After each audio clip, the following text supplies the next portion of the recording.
HD video editing in VideoPad. Start by opening VideoPad and importing your 1080p HD video files.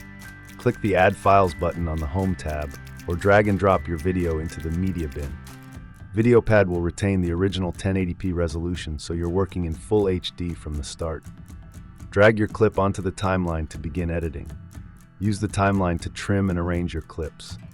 Drag the edges of a clip to cut it down, or use the split tool to remove unwanted parts. You can add transitions, text, and effects from the toolbar.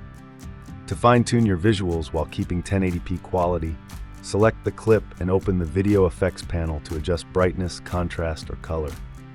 When you're ready to export, click the Export Video button.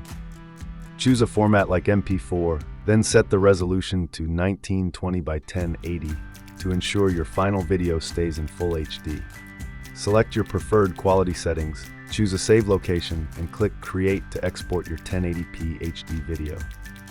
For more VideoPad tutorials, visit the address shown on your screen.